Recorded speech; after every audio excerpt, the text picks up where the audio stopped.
রাত 8টার পর বিপদে পড়া নম্র ভদ্র ভাই ব্রাদারের কাছে ফোন দিয়া বলবেন, বন্ধু বিপদে পড়ছি। দেখবেন কাপা কাপা গলায় বলতেছে, রাগ তোর মা বাবারে জানাইতাছি। রাত 12টার পর বিপদে পড়া ব্লাড গরম তার ছিড়া ভাই ব্রাদারের কাছে মিস কল দিবেন, সাথে সাথে ফোন ব্যাক পাইবেন। খালি একটু বলবেন, শুন বন্ধু বিপদে পড়ছি। দেখবেন বলতেছে, এতে কিছু শোনার সময় নাই, তাড়াতাড়ি বল কোথায় আছিস, 5 মিনিটের মধ্যে আইতাছি।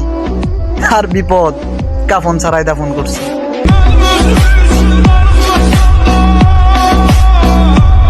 বাপের টাকা উড়াইয়া বড় হয়েছি, বাপে এখন আমার টাকা উড়াইব। আমি কেন আর এক বাবার মেয়ের পিছনে উড়াইতে যাবো?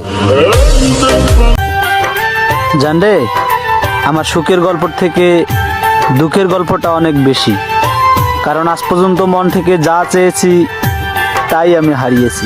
এ জনমে তুমি হলে না আপন, প্রেমের নামে শুধু ভেঙে দি। ভালো থাকতে আল্লাহর রহমত প্রয়োজন, মানুষের সঙ্গ নয়।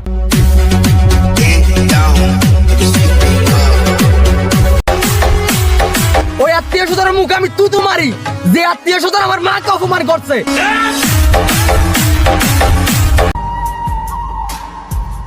কখন যে মেসেজ দিবা তুমি, এটা ভেবে ভেবে সারাদিন অপেক্ষায় থাকি আমি।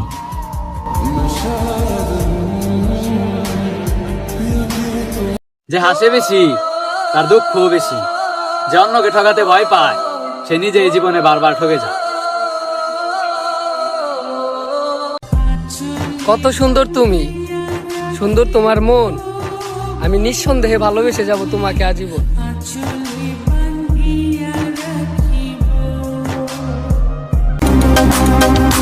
যারে আপন বাইবা অন্তরে দিলাম ঠাই, সেও দিন শেষে বুঝাই দিল, আপন বলতে এই দুনিয়ায় কোনো কিছুই নাই।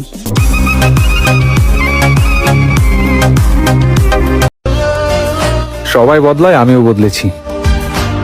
আগের মতো আর কাউকেই বিশ্বাস করি না। আমি শিখেছি কিছু মানুষ আসবে শিক্ষা দিতে, আর কিছু মানুষ আসবে স্মৃতি হয়ে হারাই যেতে।